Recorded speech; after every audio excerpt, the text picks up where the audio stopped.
ਸਤਿ ਸ਼੍ਰੀ ਅਕਾਲ ਜੀ। ਪ੍ਰੋਗਰਾਮ ਹੱਥ ਦੀਆਂ ਖਬਰਾਂ ਦੇਖ ਰਹੇ ਸਾਰੇ ਦਰਸ਼ਕਾਂ ਦਾ ਮੈਂ ਰਸ਼ਪਾਲ ਸੰਧੂ ਸਵਾਗਤ ਕਰਦਾ। ਦਰਸ਼ਕੋ, ਹਰ ਰੋਜ਼ ਦੀ ਤਰ੍ਹਾਂ ਦਿਨ ਭਰ ਦੀ ਹਰ ਜ਼ਰੂਰੀ ਖਬਰ ਤੁਹਾਡੇ ਨਾਲ ਸਾਂਝੀ ਕਰਾਂਗੇ। ਆਓ ਸ਼ੁਰੂਆਤ ਕਰਦੇ ਹਾਂ ਅੱਜ ਦੀਆਂ ਮੁੱਖ ਸੁਰਖੀਆਂ ਨਾਲ। ਸਾਕਾ ਨੀਲਾ ਤਾਰਾ ਮੌਕੇ ਸ੍ਰੀ ਅਕਾਲ ਤਖਤ ਸਾਹਿਬ ਦੇ ਜਥੇਦਾਰ ਗਿਆਨੀ ਹਰਪ੍ਰੀਤ ਸਿੰਘ ਦੀ ਸਿੱਖ ਸੰਗਤ ਨੂੰ ਖਾਸ ਅਪੀਲ। ਸੀਐਮ ਭਗਵੰਤ ਮਾਨ ਨੇ ਕੇਂਦਰ ਨੂੰ ਲਿਖੀ ਚਿੱਠੀ। NIA ਨੇ ਪੰਜਾਬ ਹਰਿਆਣਾ 'ਚ 10 ਟਿਕਾਣਿਆਂ ਤੇ ਕੀਤੀ ਛਾਪੇਮਾਰੀ। ਮੁੜ ਸੜਕਾਂ ਤੇ ਉਤਰੇ ਕਿਸਾਨ, ਨੈਸ਼ਨਲ ਹਾਈਵੇ ਕੀਤਾ ਜਾਮ। ਕੈਨੇਡਾ 'ਚ 200 ਹੋਰ ਪੰਜਾਬੀ ਵਿਦਿਆਰਥੀਆਂ ਨੂੰ ਨੋਟਿਸ। ਹਰਸਿਮਰਤ ਬਾਦਲ ਨੇ ਲਿਖਿਆ ਵਿਦੇਸ਼ ਮੰਤਰੀ ਨੂੰ ਪੱਤਰ। ਦਿੱਲੀ ਕਟੜਾ ਐਕਸਪ੍ਰੈਸਵੇ ਦੇ ਨਿਰਮਾਣ ਤੇ ਹਾਈ ਕੋਰਟ ਦਾ ਅਹਿਮ ਫੈਸਲਾ। ਰਾਸ਼ਟਰਪਤੀ ਦ੍ਰੋਪਦੀ ਮੁਰਮੂ ਨੂੰ ਸੂਰੀਨਾਮ ਦੇ ਸਰਵਉੱਚ ਨਾਗਰਿਕ ਪੁਰਸਕਾਰ ਨਾਲ ਕੀਤਾ ਸਨਮਾਨਿਤ। ਹੁਣ ਖਬਰਾਂ ਵਿਸਥਾਰ ਨਾਲ। ਸਾਕਾ ਨੀਲਾ ਤਾਰਾ ਦੀ 39ਵੀਂ ਬਰਸੀ ਮੌਕੇ ਸ੍ਰੀ ਅਕਾਲ ਤਖਤ ਸਾਹਿਬ ਦੇ ਜਥੇਦਾਰ ਗਿਆਨੀ ਹਰਪ੍ਰੀਤ ਸਿੰਘ ਨੇ ਕੌਮ ਦੇ ਨਾਂ ਸੰਦੇਸ਼ ਜਾਰੀ ਕੀਤਾ। ਇਸ ਮੌਕੇ ਉਹਨਾਂ ਨੇ ਇੱਕ ਵਾਰ ਮੁੜ ਤੋਂ ਸਿੱਖਾਂ ਨੂੰ ਇਕੱਠੇ ਹੋਣ ਦੀ ਅਪੀਲ ਕੀਤੀ। ਉਹਨਾਂ ਕਿਹਾ ਕਿ ਸਾਡਾ ਏਕਾ ਹੀ ਸਾਡੀ ਤਾਕਤ ਹੈ। ਇਸ ਮੌਕੇ ਜਥੇਦਾਰ ਨੇ 1984 ਵਿੱਚ ਭਾਰਤੀ ਹਕੂਮਤ ਤੇ ਫੌਜ ਵੱਲੋਂ ਸ੍ਰੀ ਅਕਾਲ ਤਖਤ ਸਾਹਿਬ ਤੇ ਕੀਤੇ ਹਮਲੇ ਬਾਬਤ ਕਿਹਾ ਕਿ ਰਹਿੰਦੀ ਦੁਨੀਆ ਤੱਕ ਸਿੱਖ ਇਸ ਅਣਮਨੁੱਖੀ ਵਤੀਰੇ ਨੂੰ ਨਹੀਂ ਭੁੱਲਣਗੇ। ਇਸ ਮੌਕੇ ਜਥੇਦਾਰ ਨੇ ਪੰਥਕ ਆਗੂਆਂ ਅਤੇ ਸਾਰੀਆਂ ਜਥੇਬੰਦੀਆਂ ਨੂੰ ਅਪੀਲ ਕਰਦਿਆਂ ਕਿਹਾ ਕਿ ਕਾਫਲੇ ਬੰਨ੍ਹ ਕੇ ਪਿੰਡਾਂ ਵਿੱਚ ਜਾਈਏ ਤੇ ਪੰਥ ਨੂੰ ਇਕੱਠਾ ਕਰੀਏ। ਉਹਨਾਂ ਕਿਹਾ ਕਿ ਸਾਡੀ ਤਾਕਤ ਘਟੀ ਨਹੀਂ ਹੈ ਬਲਕਿ ਬਿਖਰੀ ਹੋਈ ਹੈ, ਪਰ ਸਰਕਾਰ ਨਹੀਂ ਚਾਹੁੰਦੀ ਕਿ ਅਸੀਂ ਇਕੱਠੇ ਹੋਈਏ। ਜਥੇਦਾਰ ਗਿਆਨੀ ਹਰਪ੍ਰੀਤ ਸਿੰਘ ਨੇ ਕਿਹਾ ਕਿ ਜੋ ਜ਼ਖਮ ਸਰਕਾਰ ਨੇ ਦਿੱਤੇ ਹਨ ਉਹ ਕਦੇ ਨਹੀਂ ਭੁੱਲਣਗੇ। ਇਹ ਜ਼ਖਮ ਬਹੁਤ ਗਹਿਰੇ ਹਨ ਅਤੇ ਕਦੇ ਵੀ ਇਹ ਜ਼ਖਮ ਨਹੀਂ ਭਰਨਗੇ। ਉਹਨਾਂ ਕਿਹਾ ਕਿ ਸਰਕਾਰਾਂ ਕੋਲੋਂ ਕੋਈ ਉਮੀਦ ਰੱਖਣੀ ਚੰਗੀ ਨਹੀਂ। ਸਾਡੇ ਇਤਿਹਾਸ ਅਨੇਕਾਂ ਅਜਿਹੀਆਂ ਉਦਾਹਰਨਾਂ ਮਿਲਦੀਆਂ ਹਨ ਜਿਸ 'ਚ ਗੁਰੂ ਸਾਹਿਬਾਨ ਨੇ ਕਿਹਾ ਹੈ ਕਿ ਹੁਕਮਰਾਨ ਤੇ ਯਕੀਨ ਕਰਨਾ ਮੂਰਖਤਾ ਹੈ। ਜਥੇਦਾਰ ਨੇ ਕਿਹਾ ਕਿ ਸਾਡੀ ਤਾਕਤ ਘੱਟ ਨਹੀਂ ਹੈ ਬਲਕਿ ਸਾਡੀ ਤਾਕਤ ਬਿਖਰੀ ਹੋਈ ਹੈ। ਅੱਜ ਸਾਰਾ ਪੰਥ ਇੱਥੇ ਇਕੱਠਾ ਹੈ। ਮੈਂ ਝੋਲੀ ਅੱਡ ਕੇ ਤੁਹਾਨੂੰ ਕਹਿੰਦਾ ਹਾਂ ਕਿ ਆਪਾਂ ਇਕੱਠੇ ਹੋਈਏ, ਕਿਉਂ ਸਾਨੂੰ ਸਰਕਾਰਾਂ ਨੇ ਇਨਸਾਫ ਨਹੀਂ ਦੇਣਾ। ਜਥੇਦਾਰ ਨੇ ਕਿਹਾ ਕਿ ਜੇ ਅਸੀਂ ਇਕੱਠੇ ਹੋ ਜਾਵਾਂਗੇ ਤਾਂ ਸਾਨੂੰ ਕਿਸੇ ਤੋਂ ਇਨਸਾਫ ਮੰਗਣ ਦੀ ਲੋੜ ਨਹੀਂ ਪਵੇਗੀ। ਅਸੀਂ ਸਰਕਾਰ ਨੂੰ ਝੁਕਾ ਸਕਦੇ ਹਾਂ, ਪਰ ਇਸ ਲਈ ਸਾਰਿਆਂ ਨੂੰ ਇਕੱਠੇ ਹੋਣ ਦੀ ਲੋੜ ਹੈ। ਪੰਜਾਬ ਦੇ ਮੁੱਖ ਮੰਤਰੀ ਭਗਵੰਤ ਮਾਨ ਵੱਲੋਂ ਕੇਂਦਰ ਸਰਕਾਰ ਨੂੰ ਇੱਕ ਚਿੱਠੀ ਲਿਖੀ ਗਈ ਹੈ ਜਿਸ ਝੋਨੇ ਦੇ ਸੀਜ਼ਨ ਦੌਰਾਨ ਵਾਧੂ ਬਿਜਲੀ ਦੀ ਮੰਗ ਕੀਤੀ ਗਈ ਹੈ।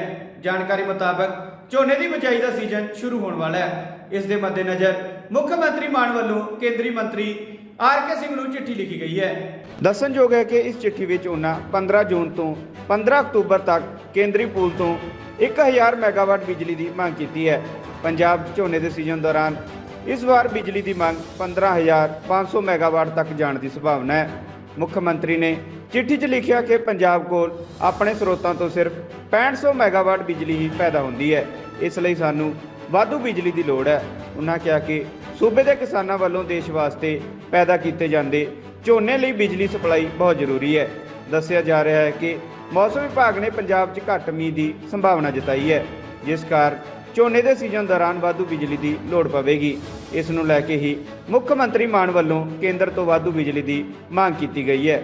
NIA ਨੇ ਪੰਜਾਬ ਅਤੇ ਹਰਿਆਣਾ 'ਚ ਖਾਲਿਸਤਾਨੀ ਸੰਗਠਨ ਨਾਲ ਜੁੜੇ ਵਿਅਕਤੀਆਂ ਦੇ 10 ਟਿਕਾਣਿਆਂ ਤੇ ਛਾਪੇਮਾਰੀ ਕੀਤੀ। ਸੂਤਰਾਂ ਨੇ ਦੱਸਿਆ ਕਿ ਖਾਲਿਸਤਾਨ ਟਾਈਗਰ ਫੋਰਸ ਨਾਲ ਜੁੜੇ ਲੋਕਾਂ ਦੇ ਪੰਜਾਬ 'ਚ 9 ਅਤੇ ਹਰਿਆਣਾ 'ਚ 1 ਟਿਕਾਣੇ ਤੇ ਛਾਪੇਮਾਰੀ ਕੀਤੀ ਗਈ। ਸੂਤਰਾਂ ਨੇ ਕਿਹਾ ਕਿ ਖਾਲਿਸਤਾਨੀ ਅੱਤਵਾਦੀ ਸੰਗਠਨ ਵੱਲੋਂ ਰਚੀ ਗਈ ਅੱਤਵਾਦੀ ਸਾਜ਼ਿਸ਼ਾਂ ਦਾ ਪਰਦਾਫਾਸ਼ ਕਰਨ, ਅੱਤਵਾਦੀ ਗਤੀਵਿਧੀਆਂ ਲਈ ਫੰਡ ਇਕੱਠਾ ਕਰਨ, ਸਰਹੱਦ ਪਾਰ ਤੋਂ ਹਥਿਆਰਾਂ ਅਤੇ ਵਿਸਫੋਟਕਾਂ ਦੀ ਤਸਕਰੀ ਕਰਨ ਲਈ ਤਲਾਸ਼ੀ ਮੁਹਿੰਮ ਚਲਾਈ ਜਾ ਰਹੀ ਹੈ। ਫਿਲਹਾਲ NIA ਨੇ ਇਸ ਮਾਮਲੇ ਵਿੱਚ ਕੋਈ ਅਧਿਕਾਰਤ ਬਿਆਨ ਨਹੀਂ ਦਿੱਤਾ। ਦੱਸ ਦਈਏ ਕਿ ਪਿਛਲੇ ਸਾਲ 20 ਅਗਸਤ ਨੂੰ NIA ਨੇ KTF ਖਿਲਾਫ IPC ਦੀਆਂ ਵੱਖ-ਵੱਖ ਧਾਰਾਵਾਂ ਅਤੇ ਗੈਰ ਕਾਨੂੰਨੀ ਗਤੀਵਿਧੀਆਂ ਰੋਕੂ ਐਕਟ 1967 ਤਹਿਤ ਕੇਸ ਦਰਜ ਕੀਤਾ ਸੀ। ਇਸ ਮਾਮਲੇ ਵਿੱਚ NIA ਨੇ ਇਸ ਸਾਲ 19 ਮਈ ਨੂੰ ਇੰਦਰਾ ਗਾਂਧੀ ਅੰਤਰਰਾਸ਼ਟਰੀ ਹਵਾਈ ਅੱਡੇ ਤੋਂ ਕੈਨੇਡਾ ਸਥਿਤ ਸੂਚੀਬੱਧ ਅੱਤਵਾਦੀ ਅਰਸ਼ ਡੱਲਾ ਦੇ 2 ਵਾਂਟਡ ਨਜ਼ਦੀਕੀ ਸਾਥੀਆਂ ਨੂੰ ਗ੍ਰਿਫਤਾਰ ਕੀਤਾ ਸੀ। ਇਸ ਗ੍ਰਿਫਤਾਰੀ 'ਚ ਫੜੇ ਗਏ ਦੋਵੇਂ ਮੁਲਜ਼ਮਾਂ ਦੀ ਪਛਾਣ ਪੰਜਾਬ ਦੇ ਰਹਿਣ ਵਾਲੇ ਅੰਮ੍ਰਿਤਪਾਲ ਸਿੰਘ ਉਰਫ ਅੰਮੀ ਅਤੇ ਅੰਮ੍ਰਿਤਕ ਸਿੰਘ ਵਜੋਂ ਹੋਈ ਹੈ। NIA ਨੇ ਉਸ ਨੂੰ 19 ਮਈ ਦੀ ਸਵੇਰ ਨੂੰ ਇੱਕ ਆਪਰੇਸ਼ਨ ਦੌਰਾਨ ਫੜਿਆ ਸੀ। ਹਰਿਆਣਾ ਦੇ ਕੁਰੂਕਸ਼ੇਤਰ 'ਚ ਕਿਸਾਨਾਂ ਨੇ ਅੱਜ ਜੰਮੂ ਦਿੱਲੀ ਨੈਸ਼ਨਲ ਹਾਈਵੇ ਜਾਮ ਕਰ ਦਿੱਤਾ। ਸੂਰਜਮੁਖੀ ਦੀ ਖਰੀਦ ਤੇ ਘੱਟੋ ਘੱਟ ਸਮਰਥਨ ਮੁੱਲ ਦੀ ਮੰਗ ਕਰ ਰਹੇ ਕਿਸਾਨ ਸ਼ਾਹਬਾਦ ਮਾਰਕੰਡਾ 'ਚ GT ਰੋਡ ਤੇ ਬੈਠ ਗਏ। ਕਿਸਾਨਾਂ ਦੇ ਸਮਰਥਨ 'ਚ ਭਾਰਤੀ ਕਿਸਾਨ ਯੂਨੀਅਨ ਸਾਹਮਣੇ ਆਈ। ਯੂਨੀਅਨ ਦੀ ਚੇਤਾਵਨੀ ਮਗਰੋਂ ਅੱਜ ਇਸ ਸਮੱਸਿਆ ਦਾ ਹੱਲ ਨਾ ਹੁੰਦਾ ਵੇਖ ਕੇ ਕਿਸਾਨਾਂ ਵੱਲੋਂ ਜੰਮੂ ਦਿੱਲੀ ਨੈਸ਼ਨਲ ਹਾਈਵੇ ਜਾਮ ਕਰ ਦਿੱਤਾ ਗਿਆ। ਅਧਿਕਾਰੀਆਂ ਨਾਲ ਕਿਸਾਨਾਂ ਦੀ ਪਹਿਲੀ ਮੀਟਿੰਗ ਦਾ ਕੋਈ ਨਤੀਜਾ ਨਾ ਨਿਕਲਣ ਤੋਂ ਬਾਅਦ ਕਿਸਾਨਾਂ ਨੇ ਐਲਾਨ ਕੀਤਾ ਸੀ ਕਿ ਉਹ ਆਪਣਾ ਧਰਨਾ ਜਾਰੀ ਰੱਖਣਗੇ। ਇਸ ਦੌਰਾਨ ਮਾਹੌਲ ਤਣਾਅਪੂਰਨ ਬਣਿਆ ਹੋਇਆ ਹੈ। ਦੋਹਾਂ ਪਾਸੇ ਟਕਰਾਅ ਦੇ ਅਸਾਰ ਨੂੰ ਵੇਖਦੇ ਹੋਏ ਪੁਲਿਸ ਨੇ ਚਾਰੇ ਪਾਸੇ ਬੈਰੀਕੇਡਿੰਗ ਕਰ ਦਿੱਤੀ ਹੈ। ਸਮੁੱਚੀ ਪੁਲਿਸ ਫੋਰਸ ਨੂੰ ਹਾਈਵੇ ਤੇ ਤਾਇਨਾਤ ਕੀਤਾ ਗਿਆ ਹੈ। ਪ੍ਰਦਰਸ਼ਨ ਦੀ ਅਗਵਾਈ ਕਰ ਰਹੇ ਕਿਸਾਨ ਆਗੂ ਗੁਰਨਾਮ ਚੜੂਨੀ ਨੇ ਕਿਹਾ ਕਿ ਜਦੋਂ ਤੱਕ ਸਾਡੀ ਸੂਰਜਮੁਖੀ ਨੂੰ MSP ਤੇ ਖਰੀਦ ਦੀ ਮੰਗ ਨੂੰ ਪੂਰਾ ਨਹੀਂ ਕੀਤਾ ਜਾਂਦਾ, ਉਦੋਂ ਤੱਕ ਨੈਸ਼ਨਲ ਹਾਈਵੇ ਜਾਮ ਰਹੇਗਾ। ਉਹਨਾਂ ਕਿਹਾ ਕਿ ਸਾਡੀ ਇਸ ਬਾਬਤ ਮੀਟਿੰਗ ਵੀ ਹੋਈ ਸੀ, ਪਰ ਸਰਕਾਰ ਨੇ ਇਸ ਵਿੱਚ ਕੋਈ ਗੰਭੀਰਤਾ ਨਹੀਂ ਵਿਖਾਈ। ਦਰਅਸਲ ਕਿਸਾਨਾਂ ਨੇ ਸਰਕਾਰ ਅਤੇ ਪ੍ਰਸ਼ਾਸਨ ਨੂੰ 6 ਜੂਨ ਨੂੰ ਨੈਸ਼ਨਲ ਹਾਈਵੇ ਜਾਮ ਕਰਨ ਦੀ ਚੇਤਾਵਨੀ ਦਿੱਤੀ ਸੀ। ਕਿਸਾਨਾਂ ਦੇ ਅਲਟੀਮੇਟਮ ਦਾ ਅੱਜ ਆਖਰੀ ਦਿਨ ਸੀ, ਜਿਸ ਬਾਰੇ ਪ੍ਰਸ਼ਾਸਨ ਨੂੰ ਵੀ ਪਤਾ ਸੀ। ਅਲਟੀਮੇਟਮ ਖਤਮ ਹੁੰਦੇ ਹੀ ਕਿਸਾਨ ਸੜਕਾਂ ਤੇ ਆ ਗਏ, ਪਰ ਪੁਲਿਸ ਉਹਨਾਂ ਨੂੰ ਹਾਈਵੇ ਤੋਂ ਚੜ੍ਹਨ ਤੇ ਰੋਕਣ ਦੀ ਕੋਸ਼ਿਸ਼ ਕਰ ਰਹੀ ਸੀ, ਪਰ ਉਹ ਨਾਕਾਮ ਰਹੀ। ਦਰਅਸਲ ਸਰਕਾਰ ਭਵੰਕਰ ਸਕੀਮ ਤਹਿਤ ਸੂਰਜਮੁਖੀ ਖਰੀਦਣ ਲਈ ਤਿਆਰ ਹੈ, ਪਰ ਕਿਸਾਨ ਸਰਕਾਰ ਦਾ ਵਿਰੋਧ ਕਰ ਰਹੇ ਹਨ। ਉਹਨਾਂ ਨੇ ਮੰਗ ਕੀਤੀ ਹੈ ਕਿ ਇਸ ਸਕੀਮ ਕਾਰਨ ਕਿਸਾਨਾਂ ਨੂੰ ਪ੍ਰਤੀ ਕੁਇੰਟਲ 1000 ਤੋਂ ਵੱਧ ਦਾ ਨੁਕਸਾਨ ਝੱਲਣਾ ਪੈ ਰਿਹਾ ਹੈ। ਇਸ ਲਈ ਘੱਟੋ ਘੱਟ ਸਮਰਥਨ ਮੁੱਲ ਤੇ ਇਸ ਫਸਲ ਦੀ ਖਰੀਦ ਕੀਤੀ ਜਾਵੇ। ਸ਼੍ਰੋਮਣੀ ਅਕਾਲੀ ਦਲ ਦੀ ਸੰਸਦ ਮੈਂਬਰ ਹਰਸਿਮਰਤ ਕੌਰ ਬਾਦਲ ਨੇ ਵਿਦੇਸ਼ ਸਿੱਖਿਆ ਦੇ ਨਾਂ ਤੇ ਧੋਖਾਧੜੀ ਦੇ ਸ਼ਿਕਾਰ ਪੰਜਾਬੀ ਨੌਜਵਾਨਾਂ ਦਾ ਮੁੱਦਾ ਕੇਂਦਰ ਸਰਕਾਰ ਕੋਲ ਉਠਾਇਆ ਹੈ। ਉਹਨਾਂ ਨੇ ਕਿਹਾ ਕਿ ਇਹ ਮਾਮਲਾ ਕੈਨੇਡਾ ਸਰਕਾਰ ਨਾਲ ਵਿਚਾਰ ਕੇ ਇਸ ਦਾ ਹੱਲ ਕੱਢਿਆ ਜਾਏ। ਉਹਨਾਂ ਕਿਹਾ ਕਿ ਪਹਿਲਾਂ 700 ਵਿਦਿਆਰਥੀਆਂ ਨੂੰ ਕਾਰਵਾਈ ਦਾ ਸਾਹਮਣਾ ਕਰਨਾ ਪੈ ਰਿਹਾ ਸੀ, ਪਰ ਹੁਣ ਸਾਹਮਣੇ ਆਇਆ ਹੈ ਕਿ 200 ਹੋਰ ਵਿਦਿਆਰਥੀਆਂ ਨੂੰ ਨੋਟਿਸ ਜਾਰੀ ਕੀਤਾ ਗਿਆ ਹੈ। ਹਾਸਲ ਜਾਣਕਾਰੀ ਮੁਤਾਬਕ ਹਰਸਿਮਰਤ ਬਾਦਲ ਨੇ ਕੇਂਦਰੀ ਵਿਦੇਸ਼ ਮੰਤਰੀ ਡਾਕਟਰ S ਸ਼ੰਕਰ ਨੂੰ ਅਪੀਲ ਕੀਤੀ ਹੈ ਕਿ ਵਿਦੇਸ਼ ਸਿੱਖਿਆ ਦੇ ਨਾਂ ਤੇ ਧੋਖਾਧੜੀ ਦੇ ਸ਼ਿਕਾਰ ਪੰਜਾਬੀ ਨੌਜਵਾਨਾਂ ਦਾ ਮਾਮਲਾ ਕੈਨੇਡੀਅਨ ਅਧਿਕਾਰੀਆਂ ਕੋਲ ਚੁੱਕਿਆ ਜਾਵੇ। ਵਿਦੇਸ਼ ਮੰਤਰੀ ਨੂੰ ਲਿਖੇ ਪੱਤਰ ਰਾਹੀਂ ਉਹਨਾਂ ਕਿਹਾ ਕਿ ਇਸ ਘੁਟਾਲੇ ਦਾ ਸ਼ਿਕਾਰ ਹੋਏ ਵਿਦਿਆਰਥੀਆਂ ਦੇ ਕੇਸ ਹਮਦਰਦੀ ਨਾਲ ਵਿਚਾਰੇ ਜਾਣੇ ਚਾਹੀਦੇ ਹਨ, ਖਾਸ ਕਰਕੇ ਜਿਨ੍ਹਾਂ ਵਿਦਿਆਰਥੀਆਂ ਨੇ ਆਪਣੇ ਹੁਨਰ ਨਾਲ ਡਿਗਰੀਆਂ ਹਾਸਲ ਕਰਕੇ ਸਥਾਈ ਨਾਗਰਿਕਤਾ ਲਈ ਲੋੜੀਂਦੀਆਂ ਯੋਗਤਾ ਸ਼ਰਤਾਂ ਪੂਰੀਆਂ ਕਰ ਲਈਆਂ ਹਨ। ਪੰਜਾਬ ਅਤੇ ਹਰਿਆਣਾ ਹਾਈ ਕੋਰਟ ਨੇ ਦਿੱਲੀ ਕਟੜਾ ਐਕਸਪ੍ਰੈਸ ਵੇ ਦੇ ਨਿਰਮਾਣ ਕਾਰਜ ਤੇ ਰੋਕ ਲਗਾਉਣ ਤੋਂ ਇਨਕਾਰ ਕਰ ਦਿੱਤਾ। ਕੋਰਟ ਨੇ ਕਿਹਾ ਕਿ ਸਿਰਫ ਇੱਕ ਘਰ ਦੀ ਚਾਰਦੀਵਾਰੀ ਦੇ ਮੁਆਵਜ਼ੇ ਨੂੰ ਲੈ ਕੇ 40,000 ਕਰੋੜ ਦੇ ਜਨਹਿਤ ਦੇ ਪ੍ਰੋਜੈਕਟ ਤੇ ਰੋਕ ਲਗਾਉਣਾ ਅਣਉਚਿਤ ਹੋਵੇਗਾ।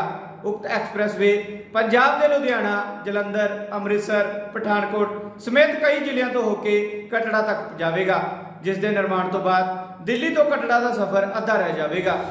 ਦੱਸ ਦਈਏ ਕਿ ਐਕਸਪ੍ਰੈਸ ਵੇ ਦੇ ਨਿਰਮਾਣ ਤੇ ਰੋਕ ਲਗਾਉਣ ਦੀ ਮੰਗ ਨੂੰ ਲੈ ਕੇ ਲੁਧਿਆਣਾ ਦੇ ਕਿਸਾਨ ਦਰਸ਼ਨ ਸਿੰਘ ਅਤੇ ਹੋਰ ਨੇ ਹਾਈ ਕੋਰਟ ਵਿੱਚ ਪਟੀਸ਼ਨ ਦਾਖਲ ਕਰਕੇ ਜ਼ਮੀਨ ਐਕਵਾਇਰ ਦੇ ਬਦਲੇ ਦਿੱਤੇ ਜਾ ਰਹੇ ਮੁਆਵਜ਼ੇ ਨੂੰ ਘੱਟ ਦੱਸਦੇ ਹੋਏ ਇਤਰਾਜ਼ ਕੀਤਾ ਸੀ। National highway authority of India ਦੇ ਵਕੀਲ ਚੇਤਨ ਮਿੱਤਲ ਨੇ ਕੋਰਟ ਨੂੰ ਦੱਸਿਆ ਕਿ ਇਹ ਪ੍ਰੋਜੈਕਟ ਸਿਰਫ ਪੰਜਾਬ ਹੀ ਨਹੀਂ ਸਗੋਂ ਪੂਰੇ ਦੇਸ਼ ਲਈ ਮਹੱਤਵਪੂਰਨ ਹੈ। ਇਸ ਐਕਸਪ੍ਰੈਸ ਵੇ ਦੇ ਬੰਦ ਹੋਣ ਨਾਲ ਹਜ਼ਾਰਾਂ ਲੋਕਾਂ ਦਾ ਰੋਜ਼ਗਾਰ ਖੁੱਸ ਜਾਵੇਗਾ। ਉਹਨਾਂ ਨੇ ਕੋਰਟ ਨੂੰ ਦੱਸਿਆ ਕਿ ਜਿਸ ਘਰ ਵੱਲੋਂ ਮੁਆਵਜ਼ੇ ਦੀ ਮੰਗ ਕੀਤੀ ਜਾ ਰਹੀ ਹੈ ਉਹ ਨਿਰਮਾਣ ਹਾਈਵੇ ਪ੍ਰੋਜੈਕਟ ਤੋਂ ਬਾਹਰ ਹੈ। ਸਿਰਫ ਘਰ ਦੀ ਚਾਰਦੀਵਾਰੀ ਹਾਈਵੇ ਪ੍ਰੋਜੈਕਟ ਅਧੀਨ ਆਉਂਦੀ ਹੈ, ਜਿਸ ਦਾ ਮੁਆਵਜ਼ਾ ਪਹਿਲਾਂ ਹੀ ਪਾਸ ਕੀਤਾ ਜਾ ਚੁੱਕਿਆ ਹੈ। ਕੋਰਟ ਨੇ ਦੋਵਾਂ ਪੱਖਾਂ ਨੂੰ ਸੁਣਨ ਤੋਂ ਬਾਅਦ ਪਟੀਸ਼ਨ ਖਾਰਜ ਕਰ ਦਿੱਤੀ। ਰਾਸ਼ਟਰਪਤੀ ਦ੍ਰੋਪਦੀ ਮੁਰਮੂ ਇਸ ਸਮੇਂ ਸੂਰੀਨਾਮ ਦੇ ਦੌਰੇ ਤੇ ਹਨ। ਰਾਸ਼ਟਰਪਤੀ ਨੂੰ ਇੱਥੇ ਸਰਵਉੱਚ ਨਾਗਰਿਕ ਸਨਮਾਨ ਨਾਲ ਸਨਮਾਨਿਤ ਕੀਤਾ ਗਿਆ। ਰਾਸ਼ਟਰਪਤੀ ਨੇ ਸੂਰੀਨਾਮ ਦੇ ਰਾਸ਼ਟਰਪਤੀ ਚੰਦਰਿਕਾ ਪ੍ਰਸਾਦ ਸੰਤੋਖੀ ਤੋਂ ਇਹ ਸਨਮਾਨ ਪ੍ਰਾਪਤ ਕੀਤਾ ਅਤੇ ਕਿਹਾ ਕਿ ਇਹ ਸਨਮਾਨ ਪੂਰੇ ਭਾਰਤ ਦੇ ਲੋਕਾਂ ਲਈ ਅਹਿਮੀਅਤ ਰੱਖਦਾ ਹੈ। ਮੈਂ ਇਸ ਸਨਮਾਨ ਨੂੰ ਭਾਰਤੀ ਸੂਰੀਨਾਮੀ ਭਾਈਚਾਰੇ ਦੀਆਂ ਆਉਣ ਵਾਲੀਆਂ ਪੀੜ੍ਹੀਆਂ ਨੂੰ ਵੀ ਸਮਰਪਿਤ ਕਰਦੀ ਹਾਂ, ਜਿਨ੍ਹਾਂ ਨੇ ਸਾਡੇ ਦੋਵਾਂ ਦੇਸ਼ਾਂ ਦੇ ਸੰਬੰਧਾਂ ਨੂੰ ਹੋਰ ਮਜ਼ਬੂਤ ਕਰਨ ਵਿੱਚ ਅਹਿਮ ਭੂਮਿਕਾ ਨਿਭਾਈ ਹੈ। ਦੱਸਣਯੋਗ ਹੈ ਕਿ ਰਾਸ਼ਟਰਪਤੀ ਦ੍ਰੋਪਦੀ ਮੁਰਮੂ ਨੂੰ ਬੀਤੇ ਦਿਨੀ ਰਾਸ਼ਟਰਪਤੀ ਚੰਦਰਿਕਾ ਪ੍ਰਸਾਦ ਸੰਤੋਖੀਆਂ ਦੁਆਰਾ ਸੂਰੀਨਾਮ ਦੇ ਸਰਵਉੱਚ ਸਨਮਾਨ Grand Order of the Chain of the Yellow Star ਨਾਲ ਸਨਮਾਨਿਤ ਕੀਤਾ ਗਿਆ। ਦ੍ਰੋਪਦੀ ਮੁਰਮੂ ਇਸ ਸਨਮਾਨ ਨੂੰ ਪ੍ਰਾਪਤ ਕਰਨ ਵਾਲੀ ਭਾਰਤ ਦੀ ਪਹਿਲੀ ਰਾਸ਼ਟਰਪਤੀ ਬਣੀ। ਦ੍ਰੋਪਦੀ ਮੁਰਮੂ ਨੇ ਕਿਹਾ ਕਿ ਇਹ ਸਨਮਾਨ ਦੋਵਾਂ ਦੇਸ਼ਾਂ ਵਿੱਚ ਔਰਤਾਂ ਦੇ ਸਸ਼ਸਤਰੀਕਰਨ ਅਤੇ ਹੌਸਲੇ ਦੀ ਰੌਸ਼ਨੀ ਸਮ ਵਜੋਂ ਕੰਮ ਕਰਦਾ ਹੈ। ਅਜਿਹੀ ਸਥਿਤੀ ਵਿੱਚ ਇਹ ਹੋਰ ਵੀ ਸਾਰਥਕ ਹੋ ਜਾਂਦਾ ਹੈ।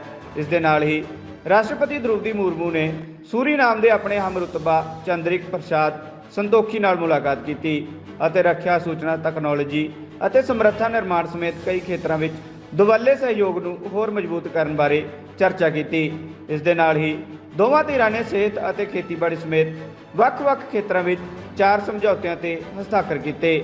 ਇਸ ਮੌਕੇ ਰਾਸ਼ਟਰਪਤੀ ਦ੍ਰੋਪਦੀ ਮੁਰਮੂ ਨੂੰ ਸੂਰੀਨਾਮ ਵਿੱਚ ਭਾਰਤੀਆਂ ਦੇ 150 ਸਾਲ ਪੂਰੇ ਹੋਣ ਦੀ ਯਾਦ ਵਿੱਚ ਡਾਕ ਟਿਕਟਾਂ ਦਾ ਵਿਸ਼ੇਸ਼ ਕਵਰ ਭੇਂਟ ਕੀਤਾ ਗਿਆ। ਇਸ ਮੌਕੇ ਮੁਰਮੂ ਨੇ ਕਿਹਾ ਕਿ ਭਾਰਤ ਵਾਂਗ ਸੂਰੀਨਾਮ ਵਿੱਚ ਵੀ ਕਈ ਜਾਤਾਂ, ਧਰਮਾਂ ਅਤੇ ਭਾਸ਼ਾਵਾਂ ਦੇ ਲੋਕ ਰਹਿੰਦੇ ਹਨ। ਭਾਰਤ ਅਤੇ ਸੂਰੀਨਾਮ ਦੀ ਦੋਸਤੀ ਇਤਿਹਾਸਕ ਹੈ ਅਤੇ ਸੱਭਿਆਚਾਰਕ ਸਬੰਧਾਂ ਤੇ ਬਣੀ ਹੋਈ ਹੈ।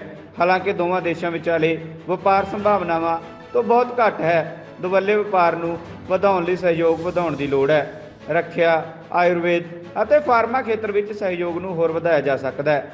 ਦੱਸ ਦਈਏ ਕਿ ਭਾਰਤ ਤੋਂ ਰਾਸ਼ਟਰਪਤੀ ਦੀ ਆਖਰੀ ਯਾਤਰਾ 2018 ਵਿੱਚ ਸੂਰੀਨਾਮ ਦੀ ਸੀ। ਭਾਰਤ ਸੂਰੀਨਾਮ ਸਬੰਧ ਦੋਸਤਾਨਾ ਹਨ ਅਤੇ ਭਾਰਤੀ ਡਾਇਸਪੋਰਾ ਦੇ ਕਾਰਨ ਵਿਸ਼ੇਸ਼ ਮਹੱਤਵ ਰੱਖਦੇ ਹਨ।